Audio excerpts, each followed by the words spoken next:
अपने जीवन को अपने हाथ में लेना और आगे बढ़ते जाना, चाहे आप किसी भी तरह की पृष्ठभूमि से आए हों। आप अंबेडकर को पूजिए मत, मगर उनके जीवन की तरह अपना जीवन बनाएं कि चाहे समाज आपके लिए कुछ भी तय करे, आप रुकेंगे नहीं।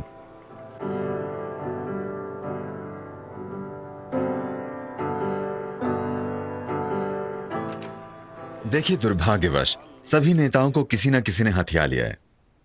अगर आप सरदार पटेल कहते हैं तो कांग्रेस कहेगी वे कांग्रेसी थे, आप उनकी बात क्यों कर रहे हैं? अंबेडकर कहें तो कहा जाता है वे दलित थे, आप उनकी बात क्यों कर रहे हैं? जिन भी लोगों ने इस देश के लिए काम किया है, उनका सभी के लिए प्रेरणा बनना महत्वपूर्ण है।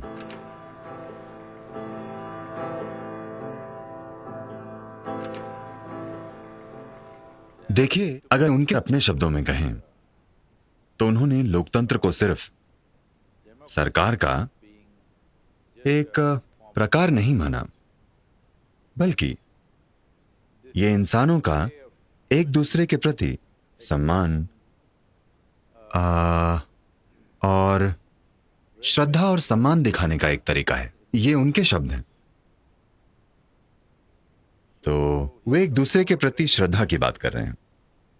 अगर कोई एक दूसरे के प्रति श्रद्धा की बात करता है तो एक तरह से ये एक आध्यात्मिक प्रक्रिया है, ठीक है? तो वे सामाजिक लोकतंत्र की बात कर रहे हैं, राजनीतिक लोकतंत्र की नहीं। राजनीतिक लोकतंत्र यहां मौजूद है, कागजों पर, कानून के अनुसार हम सब बराबर हैं, मगर सामाजिक तौर पर ऐसा नहीं है। कोई समाज हर इंसान को बराबर लाने में सफल नहीं होता, ऐसा कभी नहीं होगा, यह अलग बात है। मगर बराबर अवसर जरूर मिलने चाहिए। वाकई समानता चाहे ना हो, मगर समान अवसर जरूर मिलने चाहिए। दुर्भाग्यवश ऐसा अब तक नहीं हुआ है। हालांकि कानूनन हम सबके पास समान अवसर हैं, समाज में हमारे पास अब भी समान अवसर नहीं है। बहुत से लोग कई रूपों में इस अवसर से वंचित रहते हैं, या वे अवसर पाने के लिए मौजूद नहीं होते। ऐसा होने के लिए सबसे महत्वपूर्ण यह है कि देखिए, आध्यात्मिक प्रक्रिया का मतलब बस यही है कि आपकी पहचान आपके शरीर के रूप में नहीं है। जब आपकी पहचान आपके शरीर के रूप में नहीं होती, तब आपका वंश महत्वपूर्ण नहीं होता। यह वंश की बात नहीं है। वंश से मिले अधिकारों को खत्म होना होगा, तभी एक सामाजिक लोकतंत्र आ पाएगा। मगर वंश से मिले अधिकार अब भी मौजूद हैं। Who is your father is still of some consequence. आपके पिता कौन हैं, यह अब भी महत्वपूर्ण है, इसे खत्म होना होगा। मेरे पिता कौन हैं, यह आपकी समस्या नहीं है। यह मेरा व्यक्तिगत मुद्दा हो सकता है, पर आपका नहीं। मैं कौन हूं, यही आपके लिए मायने रखता है। समाज में इसे लाना होगा, यह अब तक नहीं हुआ है। We are in many ways practicing feudalism.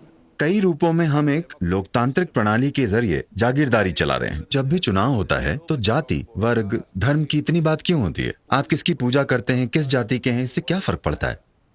मगर फर्क पड़ता है क्योंकि हम लोकतांत्रिक तरीकों से जागीरदारी चला रहे हैं। हर कोई जानता है कि अगर ये जाति आपसे जुड़ती है तो उसका प्रतिशत क्या है, अगर वो धर्म आपसे जुड़ता है तो उसका प्रतिशत क्या है। अंबेडकर की दृष्टि एक सामाजिक लोकतंत्र की थी, सिर्फ राजनीतिक लोकतंत्र की नहीं, क्योंकि राजनीतिक लोकतंत्र या कोई भी लोकतंत्र एक अंतहीन बहस और छलावा है। यह तभी सार्थक है जब हम सामाजिक लोकतंत्र प्राप्त करें। असल में सिर्फ राजनीतिक लोकतंत्र कई रूपों में एक बाधा है। हम वहां सीधे सीधे नहीं पहुंच सकते। हमें पहले राजनीतिक लोकतंत्र लाना होगा, फिर सामाजिक लोकतंत्र तक पहुंचना होगा, और वही हम कर रहे हैं। मगर 70 सालों के बाद मैं कहूंगा कि हमारी रफ्तार थोड़ी धीमी है। तो आप एक पुरुष हैं, आप स्त्री हैं, आप ये हैं, वो हैं, कौन सी जाति, कौन सा वर्ग, ये मायने नहीं रखता। यही वे लाने की कोशिश कर रहे हैं। दुर्भाग्यवश अब भी कानूनन दलितों के पास समान अधिकार हैं, मगर सामाजिक रूप से हमने ये हासिल नहीं किया है। अब भी उतना ही भेदभाव होता है। वे अपने जीवन का ये दिल को छूने वाला एक किस्सा बताते हैं। जब वे 9 साल के थे, वे एक गांव से कहीं और जा रहे थे, जहां उनके पिता काम करते थे, पुणे या कहीं और। ये 9 साल का लड़का और उसका बाकी परिवार सफर कर रहा था। जब वे रेलवे स्टेशन पर उतरे तो उन्हें वेटिंग रूम में नहीं रुकने दिया गया। कोई बैलगाड़ी उन्हें अपनी मंजिल तक ले जाने के लिए तैयार नहीं थी। काफी कोशिश के बाद एक बैलगाड़ी वाला उन्हें ले जाने को तैयार हुआ, मगर वो उन्हें बैलगाड़ी पर बिठाकर खुद पैदल चला, क्योंकि वो उन लोगों के साथ बैलगाड़ी पर नहीं बैठना चाहता था, क्योंकि उस समय में यह माना जाता था कि उनके छूने से आप अपवित्र हो जाएंगे। दुर्भाग्यवश ये ग्रामीण भारत में आज भी सच है। उस हद तक नहीं, मगर आज भी सच है। ये सोच कि किसी दूसरे इंसान के छूने से आप अपवित्र हो जाएंगे या आप पर उसकी छाया पड़ना भी आपको अपवित्र बना सकता है, दुर्भाग्य से आज तक कायम है। लोगों की एक पीढ़ी के रूप में हमें इसे अब खत्म करना चाहिए, क्योंकि अगर हमने इसे ठीक नहीं किया तो एक गणतंत्र के रूप में भारत का विचार ही असफल हो जाएगा।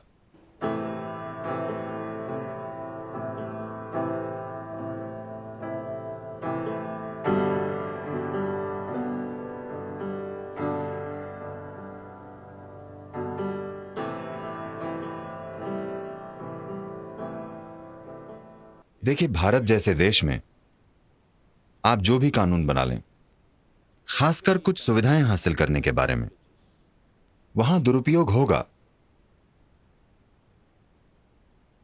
हमें उपयोग और दुरुपयोग को तौलना होगा। एक समुदाय जो हजारों सालों से, थोड़े समय से नहीं, हजारों सालों से भेदभाव का शिकार रहा है, कि यह बहुत मजबूती से माना जाता है कि उनका जन्म ही नीची प्रकृति का है।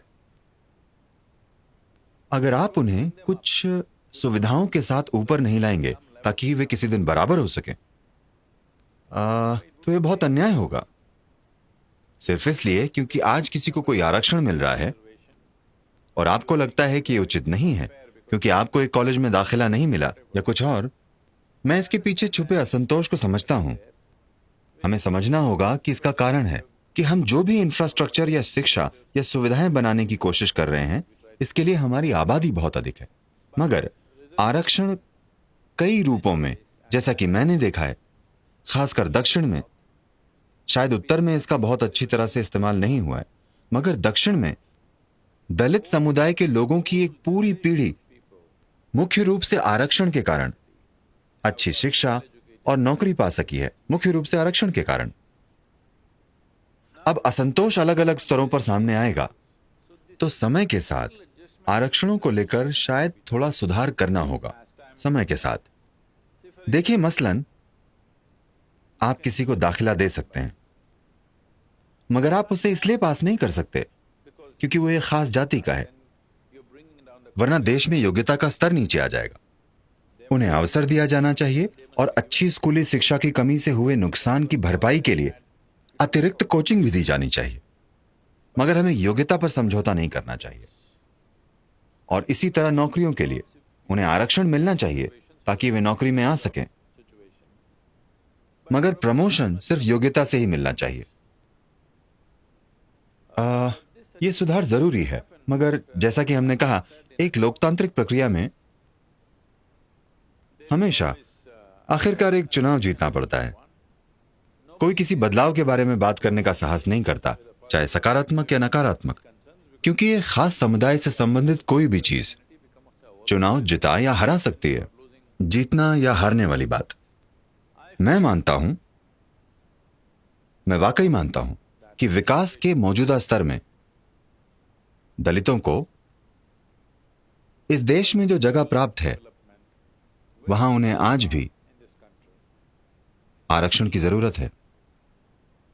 लेकिन अगर शहरी दलितों और ग्रामीण दलितों को अलग अलग पहचान दी जाए, क्योंकि ज्यादातर भेदभाव और नुकसान ग्रामीण भारत में होता है, उन्हें अधिक लाभ मिलना चाहिए बजाय उनके जो पहले से शहरी समाज में रह रहे हैं।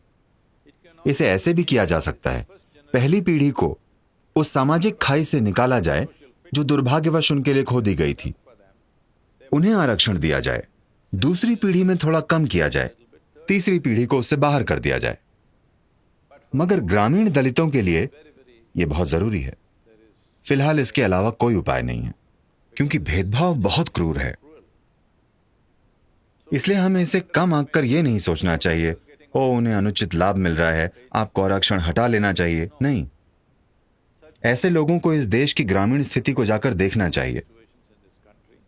वो कितनी भेदभावपूर्ण है, भयानक रूप से भेदभावपूर्ण। वे मुख्य दरवाजे से आपके घर में भी नहीं आ सकते, उन्हें पीछे के दरवाजे से आना होता है। ये किसी भी इंसान के लिए स्वीकार्य योग्य नहीं है। वे किसी लोकल चाय की दुकान पर चाय भी नहीं पी सकते, इसे स्वीकार नहीं कर सकते। ठीक है, तो वंश से मिलने वाले ये अधिकार खत्म होने चाहिए। और आरक्षण देश के लिए अभिशाप नहीं है। हम कुछ समय सीमा तय कर सकते हैं, 2 पीढ़ियां, अगर वे उससे बाहर निकल पाए। जो उससे बाहर निकल जाएं, उन्हें अपनी मर्जी से इससे बाहर चले जाना चाहिए। इस तरह का कुछ तैयार करना चाहिए। जो दलित उससे बाहर आ गए हैं, उन्हें अपना आरक्षण उनके साथ साझा करना चाहिए जो अभी इससे बाहर नहीं आ पाए हैं।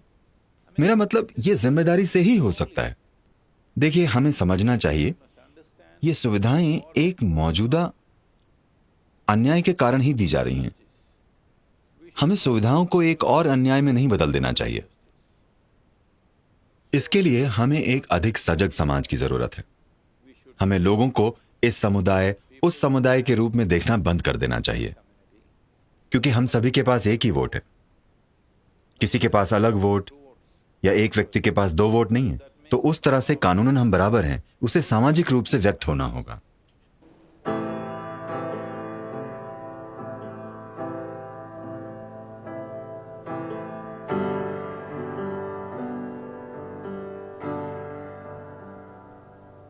देखिए, अंबेडकर अपना जीवन अपने हाथ में लेने के एक शानदार उदाहरण है।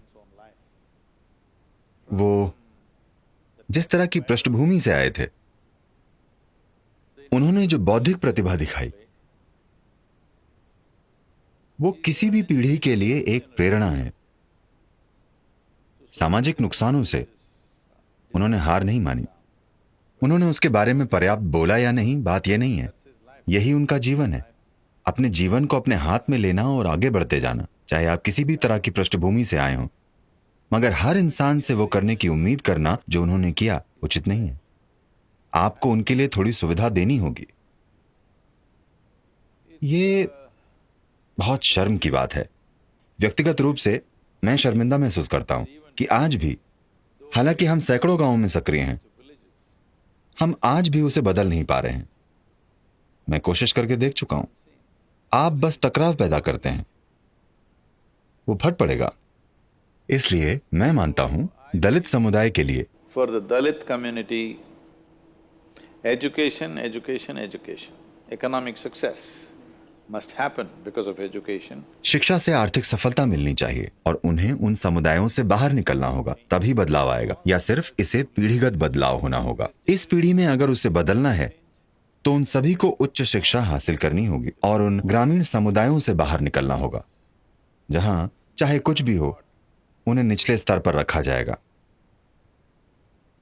यह बहुत कमजोर बनाने वाला भेदभाव है।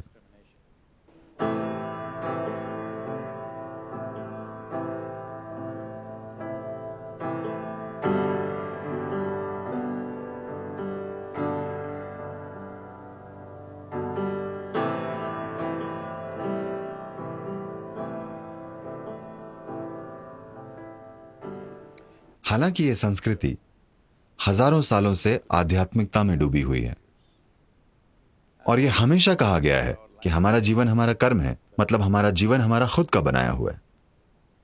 इसके बावजूद पिछले कुछ 100 सालों में हम इतने लाचार हो गए हैं। मैं कहूंगा कि यह लगभग 1000 सालों तक एक अधीन देश होने का नतीजा है। जब तक कि आप ऊपर मौजूद किसी व्यक्ति को खुश नहीं करते, आपका गुजारा होना मुश्किल है। मेरे ख्याल से यह भारतीय मानस में बहुत गहरा उतर गया है। और जब तक एक अच्छा नेता आता है, जब एक काबिल नेता आता है, जब एक योग्य नेता आता है, उसे नेतृत्व की कई परतों की जरूरत होती है। इसकी बजाय उसकी पूजा होने लगती है। अपनी पूजा से वो क्या करेगा? दुर्भाग्यवश हम नेतृत्व की उन कई परतों को नहीं बना पाए हैं, क्योंकि ये एक अधीन देश की मानसिकता है, खासकर तब जब वो सैकड़ों सालों तक अधीन रहा हो, जहां लोग धीरे धीरे समझ जाते हैं अगर आप अपना सिर उठाएंगे तो आपका सिर कट जाएगा। बेहतर है सिर को झुका कर रखें, अपना काम करें और चले जाएं। अगर आपको कुछ चाहिए तो जो ऊपर बैठा है उसकी चापलूसी करें। ये चीज हमारे अंदर बहुत ज्यादा गहरी समा गई है। मेरे ख्याल से कई रूपों से अंबेडकर इसके खिलाफ लड़े कि नेताओं और राजनेताओं को आधा भगवान मत बनाइए।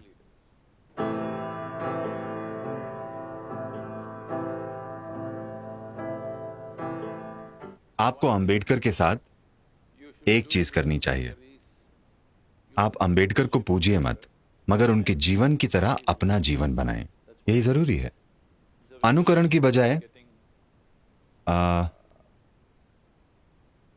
उनकी पूजा की जा रही है। नहीं, आपको उनके जीवन का अनुकरण करने की जरूरत है कि चाहे समाज आपके लिए कुछ भी तय करे, आप रुकेंगे नहीं। आपने अपना जीवन अपने हाथों में ले लिया है। हमें यही प्रदर्शित करने की जरूरत है।